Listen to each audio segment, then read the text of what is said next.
The next is, alagaan rin natin ang ating katawan. Kasi guys, kung hindi natin inalagaan ang ating katawan, syempre magkukulaps yan. Magkakaroon tayo ng mga sakit. Like, syempre stress. Stress, napupunta yan sa anxiety. Napupunta yan ng panic attack, panic disorder, mga chronic pain. And some of them nagkakaroon ng cancer, diabetic, heart problem, and so on, at lahat ng mga disease. So, hindi ba ninyo alam guys na ang ating katawan ay templo ng Espiritu Santo na nasa atin, na ating tinanggap mula sa Panginoon? Nasa kasulatan yan kasi guys, nasa Biblia yan, na you are not your own. You were bought at a price. So therefore, honor God with your body. So kung wala kang respeto sa iyong katawan, wala kang tiwala sa iyong katawan, wala kang tiwala sa Panginoon, at aanhin mo pa yung pananampalataya mo kung hindi mo hindi mo sinasamba yung sarili mo, hindi mo prinoprotektahan yung sarili mo, hindi mo iniisip yung sarili mo, how can you love God? It's also the same. How can you take care of someone else if you are also broke? First it's come from yourself, and you have to take care yourself first before you take care someone else. So dito yun pinupunto. So having mental problem, hindi siya kasalanan. So sa mga taong nagsasabi, hindi na tayo nasa old century, na may mga taong before hinahide talaga nila yung mga taong may mga mental disorder. Like, yung may mga special child, tinatago talaga nila, ikinahihiya nila kasi sinasabi ng mga tao, yung mga taong never nagkaroon ng ganitong sitwasyon or hindi nagkaroon ng special child, na sinasabi nila na that is punishing from God, which is not a punishing from God, which is not a sin having this depression. It is written to our life, to our being human. Hindi natin alam kailan mangyayari yun, kasi only God knows with that. And ako naman, yung nangyari talaga sa akin, it was in 2015 and 2016. It was really so hard for me, hard for me to get out in that depression, to get out in that suicide thoughts. Hindi siya madali, but it's because malaki yung tiwala ng Panginoon sa akin, even though I lost that tiwala sa aking sarili mismo, but God, hindi talaga siya nawala ng tiwala sa akin. So ako, it's because of my faith talaga.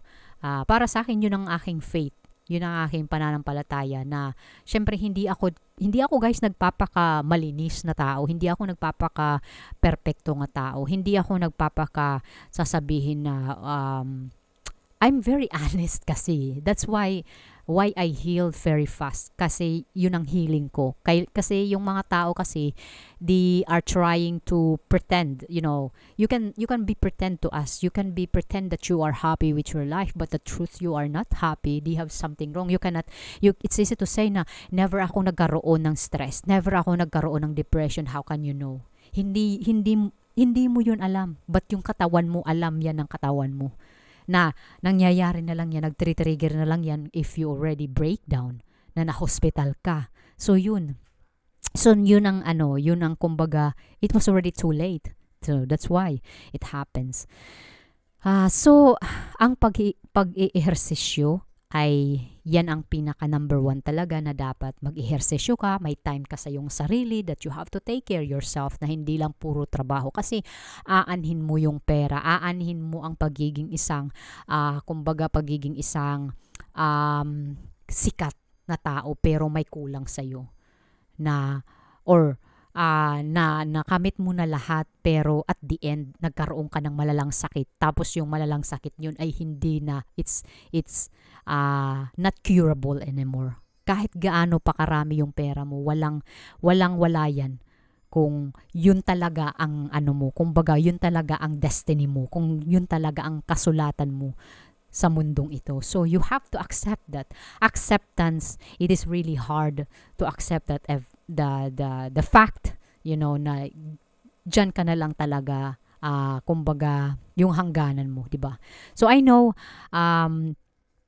some other people, they cannot understand that.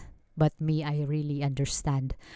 Kasi yung depression ko, doon talaga ako, kumbaga, nakilala ko lalo yung sarili ko. Nakilala ko lalo yung sarili ko at kung sino yung mga tunay na mga tao na nandyan, na hindi ka i-judge, na nandyan na nagsusuporta. Ako yung asawa ko, even though na I'm trying to push him, but he was still there. He was still supporting me. And nung time na yun talaga, I was struggling to accept this panic disorder, this anxiety. Kasi sabi ko sa sarili ko, hindi ako ito, hindi ganito yung Joanne na kilala ko nung nasa Pilipinas pa ako. So it's because yung Joanne na nasa Pilipinas, it was a young Joanne than compare now in front of you guys. It's different. So naging mature ako. Naging open-minded ako sa aking sarili. And if they have something problem to my family, and nagaano ako guys, I shut down. Hindi kasi ibig sabihin na kasi porke pamilya mo sila, hahayaan mo lang na gaganunin ka ng pamilya mo. I love them with all my heart. I give them everything. But if you know na kung yung pamilya mo ay yung cost ng pagkakaroon mo ng stress, you have to cut down first, just give a break, Hindi naman masama yung ganun. You have to think of it first, and they have also to think of it first, na syempre hindi lahat ng oras yung pamilya mo is they're correct, Hindi naman din lahat ng oras na you are correct. You can also make mistake, and also them also. So ikaw mismo magbigay ka ng time to yourself. Kasi ako, that's why I didn't tell to my parents na nagkaroon ako ng depression. Kasi alam kong, yes, that's true, they can help you by praying. But for me, praying is good, but kung hindi mo gagawin yung human way, that mas maganda talaga na they are there, they will hold your hands, they will comfort you without any saying words, without any saying preaching, without even saying, wag mong isipin yun, mag-pray ka lang ng pray hard na ka lang. You know what guys, kahit sa pintuan ng church, lumuhod ka papuntang altar, pag hindi talaga bukal sa puso mo, galing sa puso mo, yung pananampalataya mo, wala pa ring bisa yan. So ako talaga guys, it accepted that they have a time that you lost faith to God. But hindi ibig sabihin na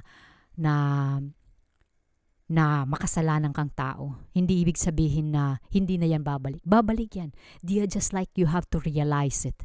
You have to see it na hindi lahat positive way na nangyayari sa'yo. They have also negative. And that negative, they makes you more, how can you call it? Na nakikita mo lalo yung totoong realidad ng buhay. And yung totoo mong pananampalataya sa Panginoon. Kasi they just test you. Accept that. And embrace that and discover that. That's para sa akin. Meditation, walking, especially sa mga like forest place. I love that. I love listening yung mga ibon na umaawit and lagaslas ng tubig. It's really more relaxing, and especially also yung ulan sa forest. It is really so calm and so on. Ay isang bagay na kilala upang gamutin ang anxiety at ang panic attack or yung mental health. Ito ay hindi isang pagkakataon na hinihilig natin sa ating Panginoon. Kasi may mga tao talaga na porke na pumupunta sila ng psychiatrist or porke nagtitake sila ng medication is gagaling na sila. No guys, going psychiatrist, taking medication, it's a big process. So dapat mo yung anuhin, kumbaga i-face mo yun. Discover it. Like going psychiatrist for me, it is really big help kasi doon ako kumbaga nagiging open minded ako na tao. Kasi pag mahilig ka magsulat and then you meet the real support, the real kumbaga yung tools na pinadala sa iyo ng Panginoon, you can really share it. If you want to heal, if your goal is to heal, that is para sa akin talaga yun ang goal ko, na maghil ako, na bumalik ako sa battlefield, bumalik ako sa pagtatrabaho, bumalik ako sa pagiging joyful ko, pagiging positive ko nga tao, pagiging isang ina ko, pagiging isang asawa, anak, katrabaho, pagiging isang tao muli, na maging parte ako ng society uli. Yun ang gusto ko. Kasi ako hindi yung gusto ko na magkaroon ako ng mga material na bagay. No, kasi ako yung pinaka-simpleng tao lamang, na hindi ako naghahangad na maging mayaman, magkaroon ng mga magagandang mga alahas or magagandang mga kotse or something like that. No, kasi hindi yun ang nagpapaligaya. At hindi yun yung nagbibigay sa akin ng kumbaga yung bang karamdaman na priceless na yung priceless na feelings mo. Yung priceless na naramdaman ko sa aking sarili is yung tumulong ako, yung 2016 I cut my hair. I donated to organization sa tumutulong sila sa may mga breast cancer, gumagawa sila ng mga wig, and yun ang kauna-unahan ko, nag-donate ako, and the feeling, it was very very priceless to me kasi yes, para sa akin buhok lang ito, pero itong buhok na ito, they will save someone na struggle sila ng kanilang treatment, ng kanilang cancer, na they lost their hair because of the chemotherapy, because of the medication. And I'm very happy, and twice na ngayon na nag-donate, and hopefully next year kung mahaba na ulit yung buhok ko,